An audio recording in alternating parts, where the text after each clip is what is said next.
Like every other thing, there's a good, a not so good, and the dark side. The social media has no doubt changed communications mechanisms and thoughts in recent times. It has also improved the mode and channel of communication between the led and leaders, family and friends. There's no doubt that it has made more people political conscious. Right now, there's a renewed call and attempt to regulate the social media, with the bill prescribing fines and/or imprisonment for various offenses. Introduced for the first time in 2019, the social media bill is meant to criminalize the use of social media in peddling false or malicious information. But many people believe this recent call is connected to the coordination of the EndSARS protests and the violence that marred the peaceful protests in the country. The Minister of Information and Culture, Lai Mohammed, was quoted to have said Nigeria needs a technology to shut down social media at will when it becomes a menace to the country's security. We launched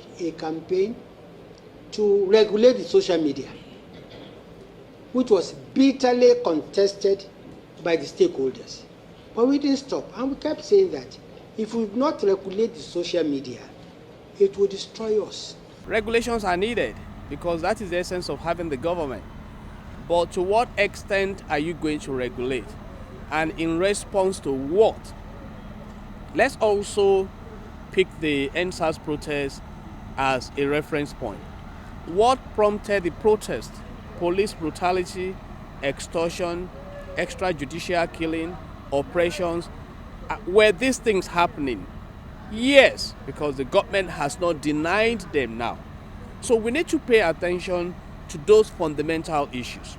Because whether we like it or not, when the COVID-19 lockdown came down, the government also engaged social media to drive the governance process. Already, there's a petition going around social media aiming at getting 150,000 signatures to stop the bill, claiming that the intent is to limit the right to criticize government and impede freedom of speech. The Socio-Economic Rights and Accountability Project, SERAP, has also threatened to sue the National Assembly if it passes the bill, which has gone through the second reading. Having considered that much, we have to ask ourselves, which is the greater danger?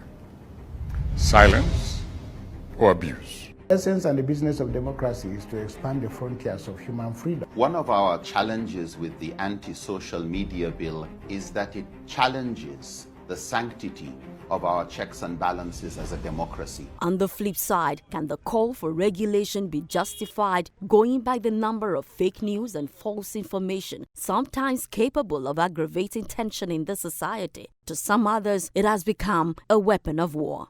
When the non-digital youth got involved in a reprisal protest, that was when the violence came in. But when you look at the digital engagement, it was a huge success. And of course, we cannot deny that, shockingly, several fake videos were posted online, people were agitated and things like that. And it's just natural for the government to show interest in how the social media is influencing the world now, particularly in a society where we have a huge good governance gap. A number of countries in and outside the African continent have made moves to clamp down on the social media with different variations and titles in policy. Adetola Kayode, LTV.